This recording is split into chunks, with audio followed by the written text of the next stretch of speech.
Hey, Nathan. Welcome back, brother. Hi, Johnny. Thank you very much for having me back. Yeah, it's always good to have you and your beard. I think at this point we're just going to have to assign it as its own person, potentially get its own passport at this stage. Oh, man. It's funny you should mention that. When I was going through customs one time, coming back and flying, went through Houston Airport Oh yeah. and get your passport and everything checked, and the TSA on the desk. She was looking at the picture of me and my passport, and the beard it's basically like a grade 1 around my face on the picture. Yeah. But then I'm stood there and I've got this, my ginger Gandalf going on, and she's this woman. It's hilarious because she's looking at the passport picture, and she looks up at me, and she looks at the passport picture, and she looks up at me, and then she just went, Nathan, and I just went, I think this looks better, and she just went, no, it doesn't, and had to be the passport back. And I was like, oh, it was great. Someone called the Burns unit. Good. Oh, it was great. It was so funny. And my friend who was with me, he was just, he was holding himself, just laughing so hard. It was very, very funny. It was good. Well, the other 50% of the population thoroughly admire your beard, Nathan. Very good. All right, folks. So we'll get to today's episode, which I'm excited to chat about, and it is building a team of mentors.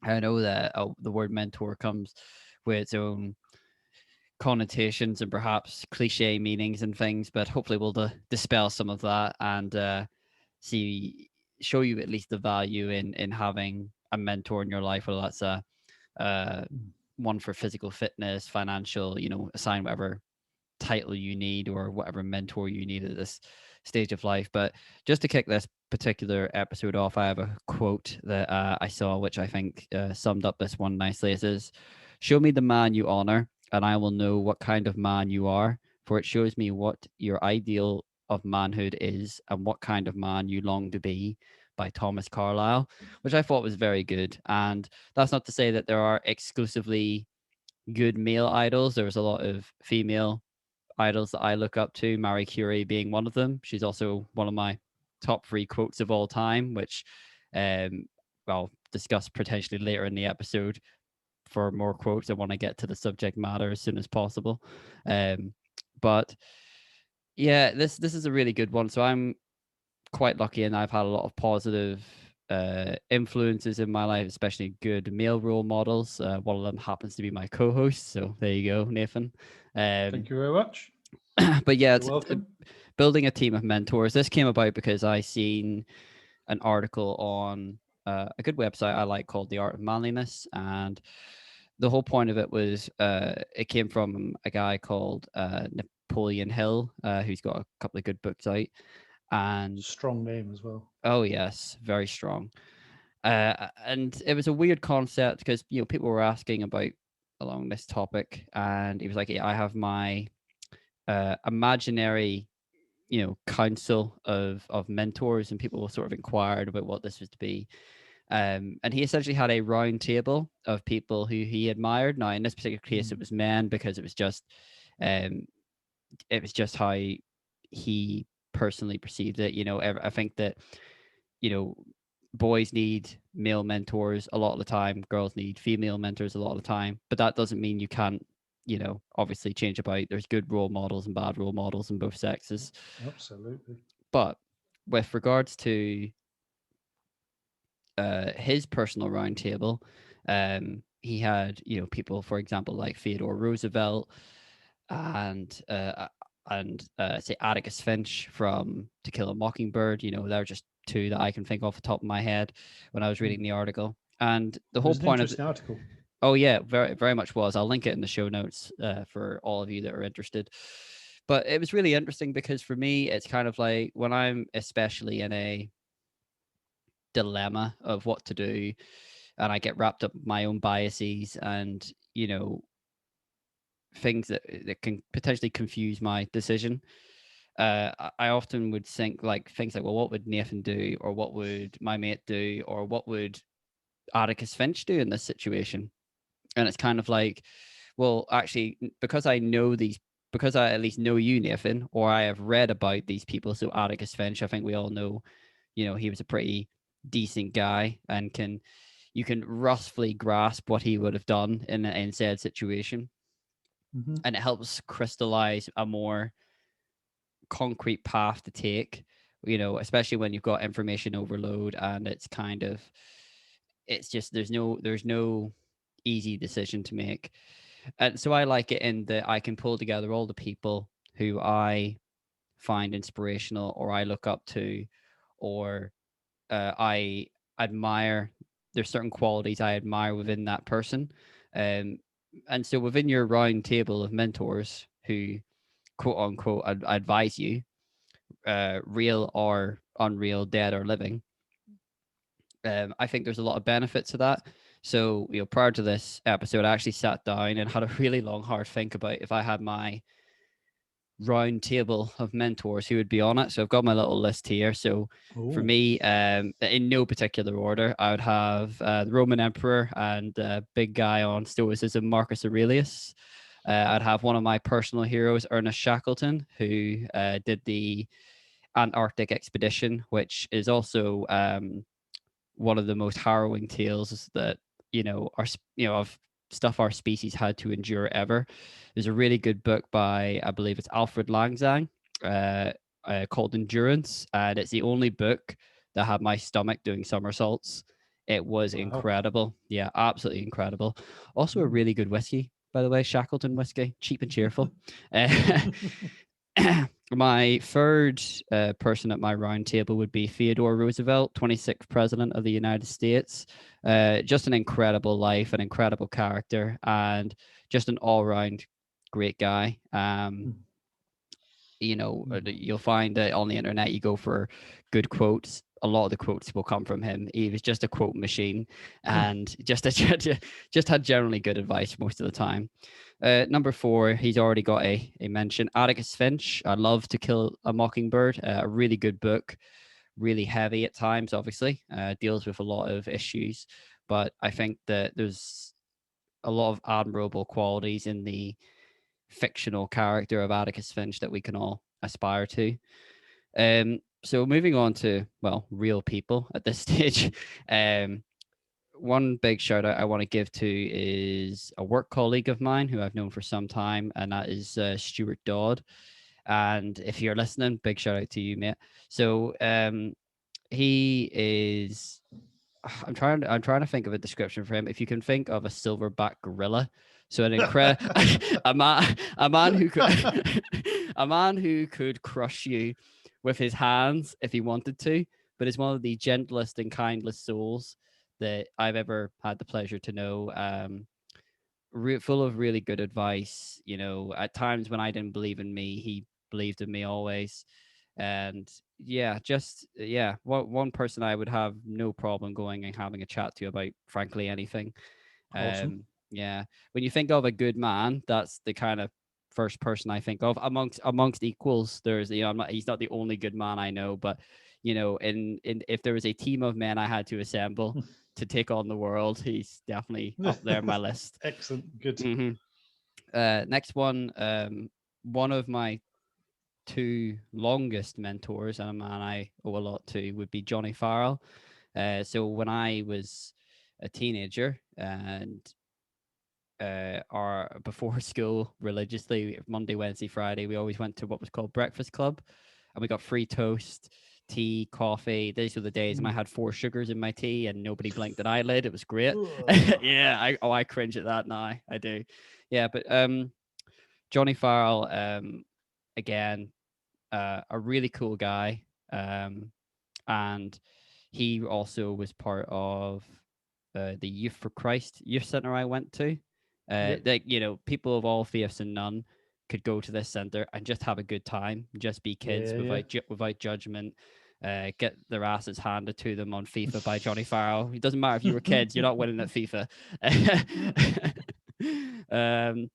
And yeah, some of my best memories ever, hands down, at that youth center, and the amount of conversations I've had, the amount of mentoring that he's given me. I've come a long way as a man because of his positive influence in my life. So Yeah. The next one, and in equal esteem, is my other mentor who also served me breakfast and works in the same youth club, was Neil Armstrong. So I know there's obviously, he shares a very good name with another very Yeah. famous person. I hold both Neil Armstrongs in equal esteem. Um, yes, my good friend Neil, he has for years been someone I can chat to about anything, has mentored me in a really positive way. That's good. Again, when I've been perhaps not believing in myself or full of doubts or anything, he was the one. Him and Johnny combined were extremely positive influences in my That's really good. young life, you know, as a man, you know, especially as you, Mm. especially when you're 18 and like you're forming your identity, and you Mm. need those positive influences to say like, that's not you, you know what I mean? Or we're not going to tell you what to do, but we believe this would be a better route to take. And, you know, I'm a far better man for having their influence within my life. And the very last one is Gary Vee, which for a lot of people in the entrepreneurial space, you'll know him. He's the incredibly energetic entrepreneur, very, very successful. But what he usually says coming out of his mouth is incredibly blunt, but it's also gold. Mm. And for if you're ever in the business or entrepreneurial space, he's very, very good to listen to. So yeah, that's my round table of mentors who That's I cool. try to think, well, okay, well, what would they do in this situation? Or if we were in a hypothetical position to be giving me advice, what would they say to me right now? And that goes for everything from making career decisions to perhaps I'm having a great day or a bad day. What would they say in this moment?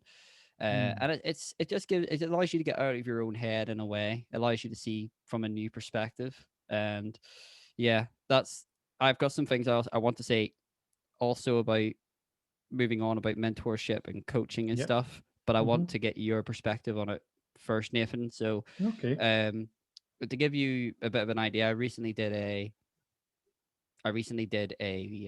leadership class. Okay. Had to as part of work, and they drew up an interesting comparison between a coach and a mentor. Yep. So apparently, a mentor is a subject matter expert. So if you want to become a successful businessman, you get mentored by a businessman. If you want to become a professional athlete, get mentored by a professional athlete, so on and so Makes forth. sense. Yeah. A coach, on the other hand, been told, is not a subject matter expert. So they can't coach you how to become. They can't tell you how to become a better athlete, but they can crystallize a plan using your own words and your own Yeah. ambitions to do that. So, for Mm. example, as part of an exercise of this class, I had to coach someone who said that their ambition was to do the Great North Run. I went, okay. So, according to this exercise, what I basically had to ask them was stuff like, so what are you going to have to do, physically have to do to achieve this exercise? Oh, I'll have to run 3 times a week. Okay, how far and in how many increments? Okay, what potential things could hold you back? Well, I have an injury in my calf, right? Okay, so what are you going to do about that? Well, I probably should go see a physio. Yeah, okay. What's your time frame? So on and so forth. So that was very Mm. interesting. I had never heard that before. That there's a difference between coach and mentor. I just thought they were one and the Oh same, yeah. and also that one was a subject matter expert and one wasn't. But what's your take on that? Yeah. I think that's the I think when we're looking at the idea of a mentor, um, you're going to a mentor for answers, for guidance. That mentor is saying, put your feet where I put my feet, look at where I look at, touch where I touch. The answers are in that person. Whereas a coach is saying that the answers are in you, and they're just being like a sounding board for those answers to come out. For some people, they can sit down and look at a blank piece of paper and write those answers down. But what a coach is allowing you to do is to verbalize those answers without judging you, without telling you you're stupid or that that's a ridiculous idea, but just to, and also asking trigger questions, because the answers are in there. In there, it's just maybe you haven't put the links together yet to recognize that those answers are there. So I think, yeah, so a mentor is someone you go to for answers, and a coach is someone who gets the answers out of you. I think it's a very basic way of understanding it, I think, which Yeah. is about my level. So You and me both.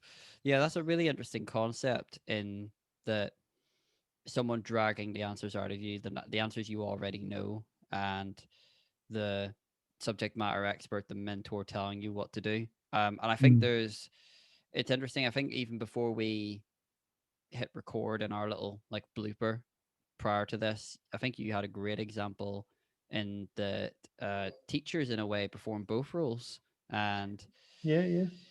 yeah, it's interesting. I like the example of, the science teacher is definitely a subject matter expert, but at the same time, teachers 9 times out of 10 are also coaching kids as well, and not just science or whatever their chosen field Yeah, is. yeah. They're helping them for the better. And it's interesting that, when I look at my own round table of mentors, I'm kind of like, well, they've all performed both roles at one stage or another. I think you can. Do you think you can do that? You can be both a coach and a mentor, and you're just the average person. So I think you see. So nothing I'm about to say is being fueled with any arrogance about myself, although I am going to use myself as the example. I think I can mentor people, have mentored people.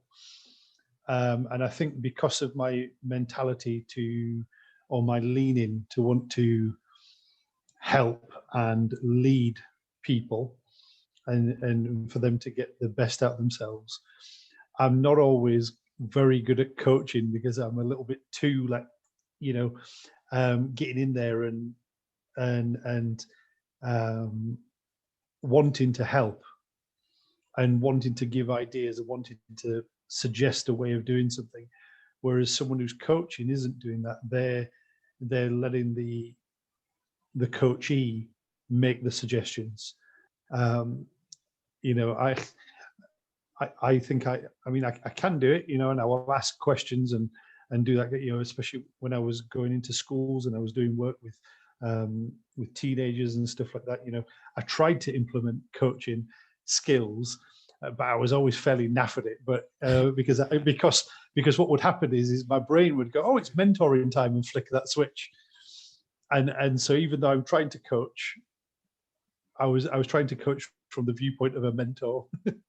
And so I think whereas if you're someone who can do that, I've got a friend who he is very good at coaching, and he sat me down one time and I just told him things and he just asked me questions, and it caused all kinds of things to trigger in my head, and all of a sudden I had this plan, but he'd not said anything. All he'd done was ask, he'd not said anything about what I should do. He just asked the right questions. Yeah. But then he let me, verbalize. And I think, with all of those things, whether it's coaching or mentoring, I think you do need, if you are that person who is coaching or mentoring, you need to do it without that kind of coarse, belittling judgment. And if you're looking for someone to do those things, to coach you or mentor you, you want to find someone who isn't going to belittle you, isn't going to make you feel like you're rubbish, who isn't going to make you feel like, even if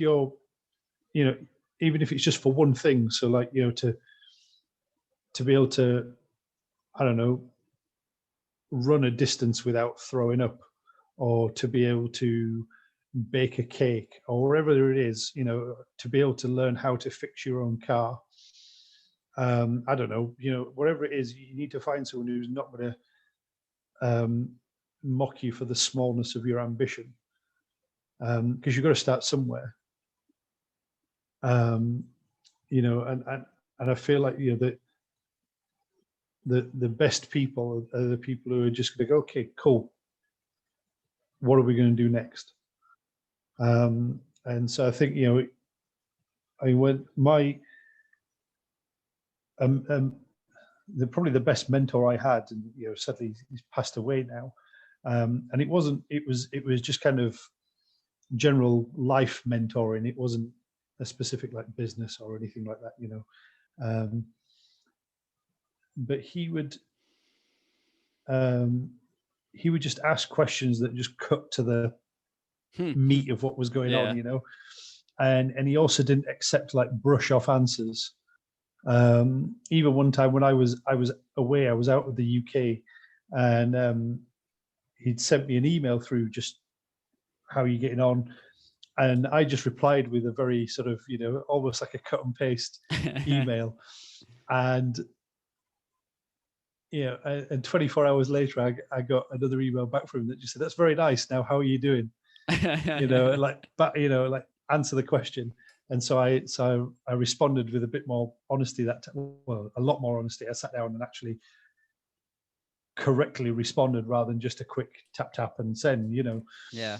And so he didn't accept nonsense, but also would set me goals.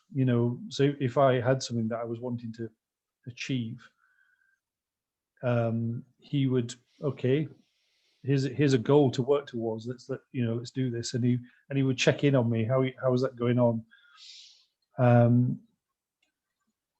And also I think he was someone who had a lot of real life experience. I could have just sat and listened to him all day, and not felt like it was wasted time just listening to him talk. And just sometimes he'd share some experience that he'd had, back when, and there was always just some like little pearl of wisdom just within that, that was just like, oh, I need to get that and hide that away and remember it in the future, which was good. So yeah, I think but then again, I think there are people who will be like long-term mentors or coaches, but then I think there are also don't miss out on a mentor of opportunity, a moment of opportunity, because there might be, someone just says something and it's just like, bam, wow, where did that come from? Or you ask someone a question and they give you a great answer. And so don't be surprised if, things come out of the, I think my biggest thing is, I find, and we did talk about this a little bit before, was how do you go about having that conversation with someone? Will you mentor me? Because I did literally say that, but I was very confident in the fact that this person I was speaking to, because I already had an existing relationship with them. Do you remember? Did you ever meet Laurie Brockenshire? No, I'm afraid not. No. Okay. So, and I already had an existing relationship with him. He was a trustee of a charity that I was part of. And so I just went to him one day and just said, "Could you mentor me?" And he said, "Yes." But like, I was kind of like, if I ask him and he says no, or I ask him and he laughs at me, what do I do?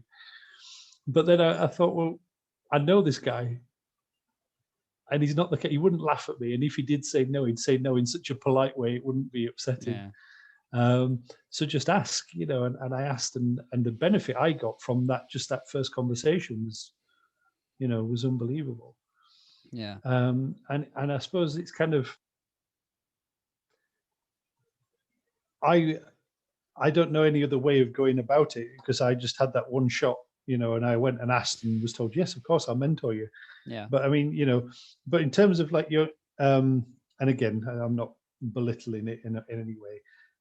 Yeah, I know you said that, like, so in the IN Council, you're put into groups. Yes. Yeah. Do you choose it, or is there a hierarchy that assigns you? No, you choose it. Okay. And it's interesting because you look around for a team that you feel will help you in your ambitions to becoming a better man.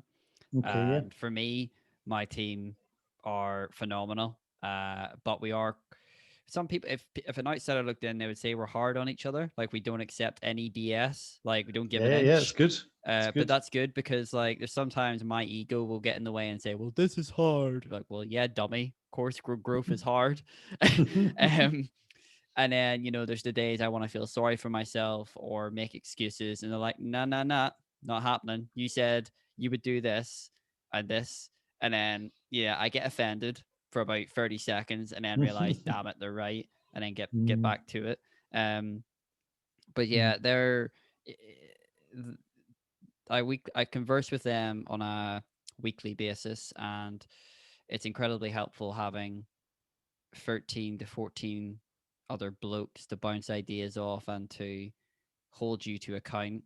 Because I would mm. say we're all friends, but we're also not under any illusion that we're there to be better men, to So better our communities, to better our in that families, etc.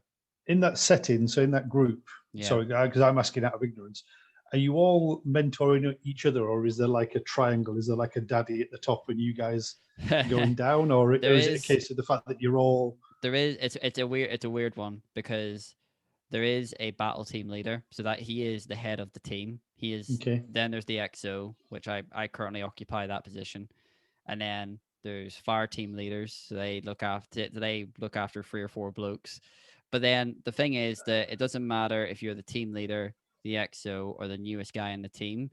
You can call each other out. So the Okay. newest guy in the team, who maybe he's only been around for a week, can call out the team leader who's been around for 3 years if he's clearly making a BS excuse, which Okay. is great because there's no one's off limits. No, like we're all. It's purely there from if you've got a collection of people, you do need a team leader. Otherwise it just turns into a rabble. But everyone's equal, so to speak. Okay. Okay. So although there is a loose structure, everyone's there to hold each other to the same standard. Yeah. Because I would say if in terms of a coach, what you would be looking for, I would say, is someone who you can just verbalize to, and who will just be a sounding board. It's almost like your own voice bounces back off them, and they'll ask you a probing question to make your brain think in a different direction about the same problem. But if you're looking for a mentor, what you're looking for is someone with a wealth of experience and knowledge, who will do that same thing, but will also just you know hit you with wisdom, Oh yeah. and bring the knowledge. Um, and so I think that, like, when you and so I think that, obviously, like that, holding someone to account, and in what you're saying there, is different to mentoring someone, although a mentor should hold you to account. Hmm. And so what I'm saying is, within that, your team leader, or whatever you call them, are they there? Are they mentoring everybody beneath them? So you being as the XO, are you Mm, being mentored by the team leader, and yeah. as XO, are you mentoring the guys under you? Yeah. Yeah. And yes, I would agree that it is aligned like that, but I still get nuggets of wisdom from everyone in the team Obviously, yeah, because yeah, of yeah, course, yeah. because like there's people who I think I'm probably the youngest member on that team, but even though I'll hold people to account for like the minimum standard we've set, I'll still go to them every week and say, right, I need advice on this, and it's someone who's maybe 20 years my senior, who's perhaps relatively new in the team, will give me the nugget of wisdom and advice Mm, that I needed. So it's quite wholesome in that way. mm, Um, but yeah, I think that it's definitely a coaching relationship a lot of the time, mm, um, because holding up that mirror, as you would say, mm. and sounding board as well to get the ideas out of yourself rather than Yeah, yeah, yeah. sometimes you do need to say this is what you need to do, but I think coaching works better a lot of the time. And And I that, think, or sorry, go ahead and sorry, I'll, God, no, you go ahead and then I'll add what I, I want to say. I was going to say, I think you need to have both, because I Yes. think if you become too heavily dependent on mentorship, you you kind of almost become spoon fed, and 100%. you're kind of expecting the difficult stuff to already be done for you. It's kind of like if you watch a cooking program and the chef has already got all the stuff already chopped up for them, and all the things are already in like little bowls already measured out, and it takes them 6 minutes to produce this amazing looking thing, and then you go and do it and you've got like a carrot that's cut like this, and and instead of a teaspoon of wherever, you've got, oh no, I just dropped half a tin of this stuff into, because you haven't got that person who's already chopped it all up for you. But if you become too dependent on a mentor, I think that's what you're expecting. Oh yeah. But equally, if you become dependent on being coached, I think you can forget that someone else can speak into your life and you can assume that only you have all the answers. And so I think it's a balance, isn't it? It's a balancing act of being mentored, but also being coached. I don't think it's one or the other. Agreed. Yeah. I think that you have to tailor it to the person and the situation, because Yeah. I think that's the same with parents. I think with parents in the beginning, you are 100% a mentor, but as your child begins to maybe think for themselves, that early teenage stage, granted they haven't got the life experience, but I would wager that a lot of teenagers are far more intelligent than we give them credit for. They've got that intelligence, just perhaps not the life wisdom to apply it. And that's where perhaps you have to do that difficult transition between being a mentor and being a coach, which actually brings me perfectly on to my point, that I've been thinking in the back of my mind for the past 5 minutes, that whether you like it or not, you're a role model to someone. Absolutely, you are. Yeah. And whether you like it or not, you are a coach or a mentor to someone. So take that responsibility seriously. And it's interesting in even when I think about it now, I think about the people within my sphere of influence and what standards am I setting, if you know what I mean. I know we've discussed this in previous episodes about being a lighthouse, not a tugboat, in our personal relationships and things. And I've actually written down some notes here. So you actually touched on that you were very lucky that your mentor who unfortunately had passed away, and how you actually approached him. You can disagree with me on this one, but I think that I personally wouldn't just go up to someone and just say, will you mentor me? To me, that's kind of like cold calling. Now, it's different for you because you obviously you previously knew him, but hypothetically, let's say you want to become a successful businessman or an athlete.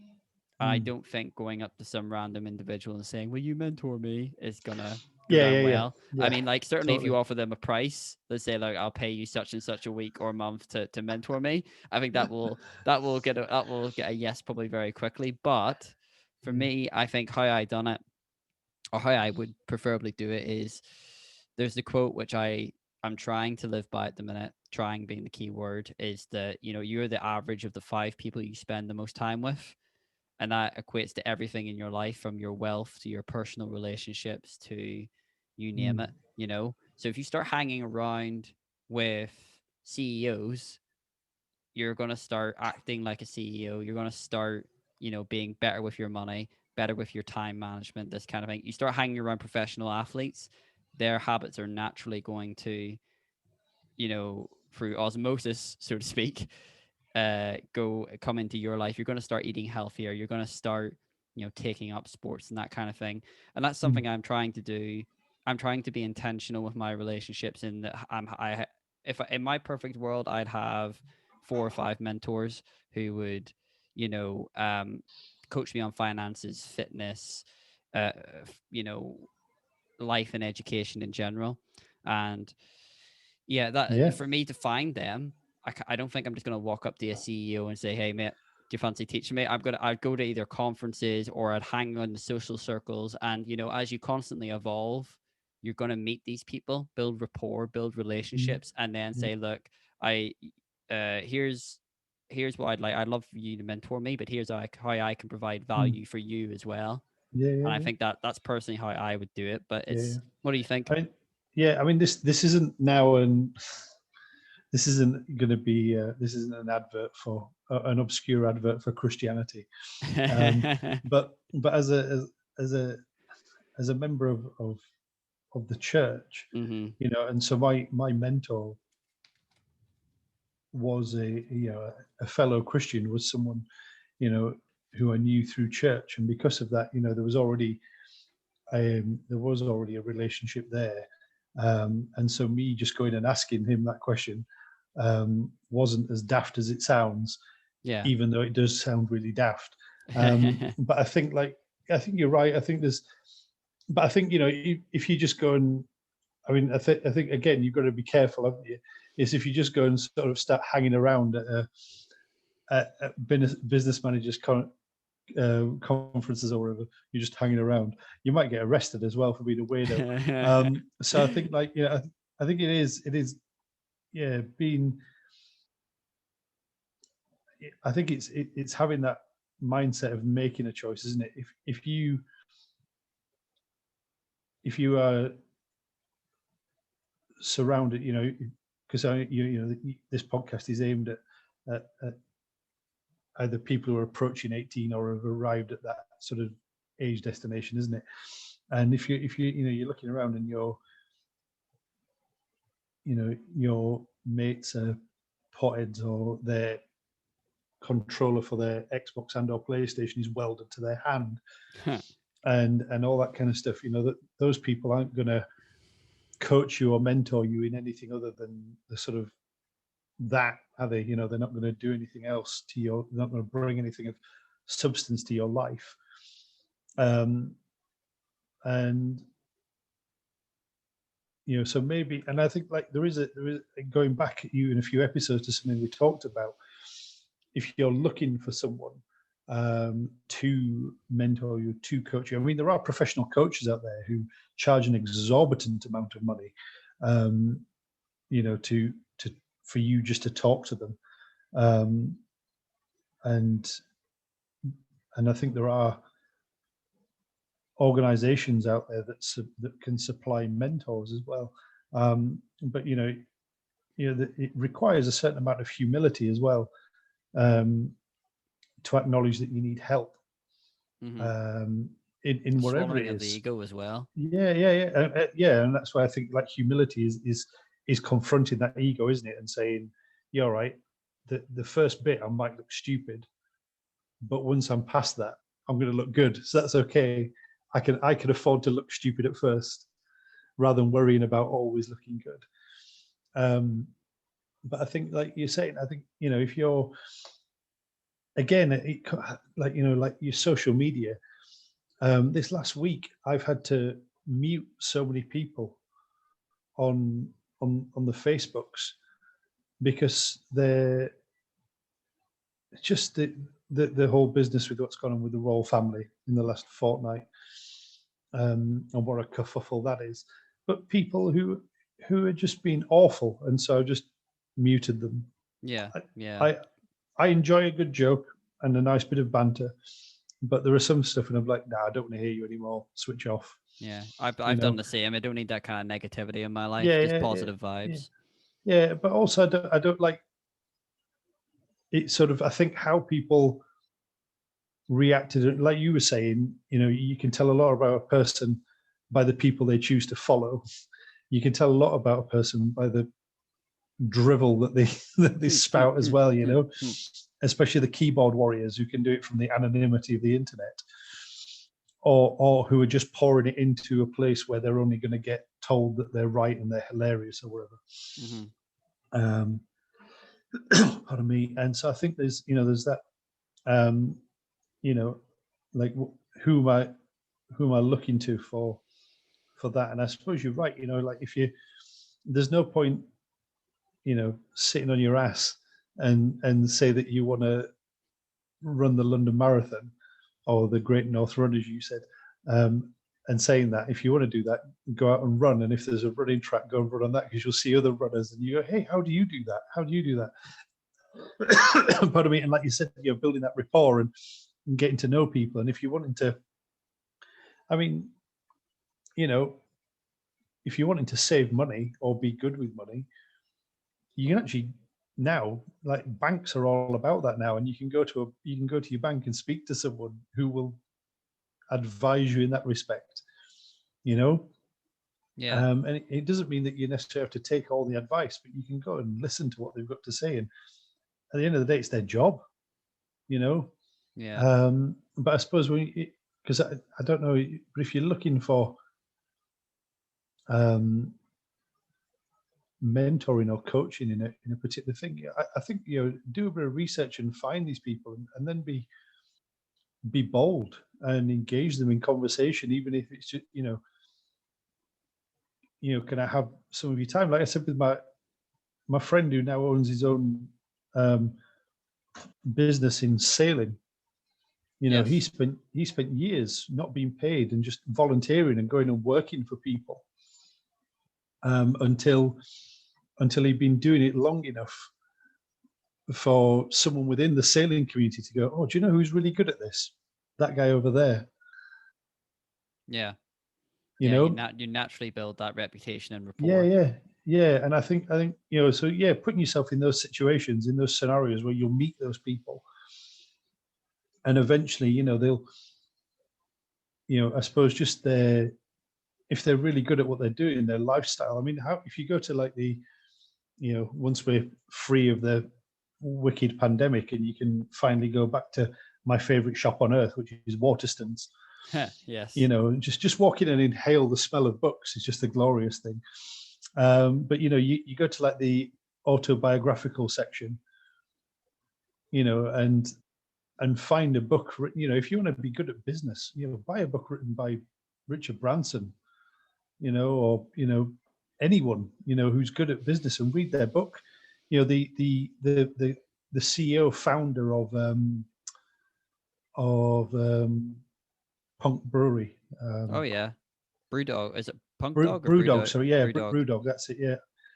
His book about how he started his business, like, is absolutely brilliant, and it's written from a very, and I'm not doing him a disservice. It's very noddy. Like I read it and understood it. That's how noddy it is, And but it's a great book, even if you're not wanting to go into being self-employed and do your own business, just for how he set out what he was doing. Yeah. And you can read that book and receive mentoring and coaching from a guy who's now a very successful entrepreneur. Yeah. Do you know what I mean? 100%. See, you don't necessarily need to go and like I said, like with the guy who mentored me, it was a real life relationship, and I went and spoke, and we sat down, and we engaged, and we had conversations. But then, I've equally been mentored and coached by people as I've been reading their life story. Yeah. So I suppose, and even like, sitting down and having a conversation with you, Johnny, always leaves me feeling mentored and coached. And Right so I back think, at you. and so there's there's an equality, isn't there, in that friendship, in that relationship that we have. Yeah. And again, it's like something that we've touched upon, where there are many subjects and stuff that we disagree on, but somehow that just makes our friendship even better and more fun. Because Yeah. it's not toxic. We're not trying to one-upmanship one another or anything like that. It's just like, oh, we just disagree. Cool. Shall we have another coffee? Like, life goes on, and that's great. And so I suppose, like, if you can find those positive friendships, and I would say as well, like, have positive friendships with everybody. It's not just going and, if you're a bloke, going and finding other men. If you're a woman, going and finding women. Find those positive relationships that aren't sexually based, that Yeah. are friendship based. Because some people who've spoken powerfully into my life and have challenged me and provoked me and made me change my opinion have not always been other men. Do you know Yeah. what I mean? 100%. And actually people who have in that one shot coached or mentored me have been women, and I very, and it's been great. And there's been, I've gone, wow, I've learned so much. You've really challenged me, you've provoked me, you've made me think differently. Or you've really encouraged me, you've really spoken positive into my life. And I feel like I can lift my head again. because it was starting to droop, and and it's not that they've and it's not even that they've massaged my ego or told me I'm awesome. They've just spoken truth, and that and although, like you were saying, like with your guys in the IN Council, that truth, it might cut at first. Oh yeah. But it's because what it's done is it's just cut a layer of rubbish off. Yeah. 100%. And that hurts. But once the rubbish has gone, you're like, oh yeah, that's good. It's gone. Yeah. It's gone, Yeah. You're just right. And you read my mind earlier with, how to find these mentors, and that, go to the running track. If you want to learn how to run, you'll meet other runners and they can tell you what to do or coach you. Yeah. In the same way, if I want to become a better podcaster, hang out with other podcasters, go on their podcast as guests, say like, you've got a really good thing going here. Do you mind if I, learn from you and you can teach me a few tricks of the trade? And from what I've seen, the podcasting community as a whole seems to be quite wholesome and very helpful. So yeah, cool. Whatever your ambition is, folks, find other people who share that ambition, and you're more than likely going to find that you'll become friends, and then friends naturally like to help each other. So not from a selfish point of view of trying to get information from these people, and I not for a minute suspect any of my audience would do that, but just through the wholesome notion of, I want to be a better human being. I want to hang out with other human beings who are knowledgeable in this area, and these wholesome human beings are going to help me on their own journey to becoming better in this particular area. And again, I said at the very start of this podcast, actually, that, women can also be incredibly good mentors. And Marie Curie was a woman I took inspiration from, and especially one of her quotes. And one of my all-time favorite quotes came from her, and it is that nothing in life is to be feared. It is only to be understood. Now is the time to understand more, so that we may fear less. First time I heard that, I had to sit in silence for like 2 minutes and really digest that quote. I was like, damn, that's wicked. That's really good. But yeah, cool. I think we're possibly coming up on an hour, so I want to start wrapping up. But what I would say, what I'm trying to do is maybe get a call to action for each episode, or at least the most episodes, so that there's like you can actually go away with an actionable step. So I don't know, you can maybe make one and I can make one, or we can just combine one. I don't know, but so maybe a challenge for the audience would be to share on social media and tag the Curious Ulsterman. Basically, who's on your round table of mentors. What do they consist of? Who, maybe tag your mentor and show your appreciation on social media for the good they've poured into your life. Yeah, I mean, there's a few actionable steps you can take. In fact, what was one, I suppose, if you want to be a better runner or businessman or whatever, why don't you tag Curious Ulsterman and tell us what you're going to do? Who are you going to hang around with? How are you going to gamify your life, so to speak? Upgrade the stats. What you got any calls to action you can think of, or should we just leave it there? You're much better at that than I am. I'd need more time to come up with a witty statement like that. I think good. I would say have a go at, as a call to action. Swallow your pride and have an honest conversation with someone about how you're doing. Damn, dropping the bombs there. I like it. Yeah, there you go, folks. You don't maybe have to share that one on social media because it could get personal. But if you do, no. Yeah, but if you do, you know where to tag us. And if it's been a wholesome conversation, do let us know. I think the only thing I have to close out with, Nathan, and I completely forgot to do this on my round table, I was missing one person, and in my trying to forget it, I ended up forgetting you were on my round table as well. Oh. So there you go. When I'm thinking, what would Nathan do? So you share the same table with Marcus Aurelius and a few other famous folk. There you go. Absolutely. Thank you very much. I can't believe I only just realized, like, crap. Like, I've literally got names here, and there's your name in bold capital letters mixed in amongst them. I'm like, how did I miss that name? Don't worry. It's all good. There you go. Right, folks, that's going to be the end of this episode, at least for another week. I do have a catalog of ideas that I intend to record and get guests on for. But as always, if there's something in particular you would like me and Nathan to chat about, or me to get a certain guest on to discuss a certain thing, please do let us know. And yeah, the podcast is only going to get better. I'm, hopefully become a better podcast host in the process. I'll eventually get a better webcam. I've been looking at the YouTube and I can see that it's not the best quality, but just work with me, folks. You'll be glad to know, just an update actually on YouTube, that I'm going to be uploading the whole episodes as normal, but I'll now be doing clips as well. So these will be 2-3 minute little clips of gold, usually the stuff that Nathan spits out. And you can watch 2 or 3 clips on the bounce. But yeah, folks, Nice. thanks again for tuning in. And Nathan, once again, thanks a million, brother, for coming on and sharing your wisdom and wit. Thank you very much for having me.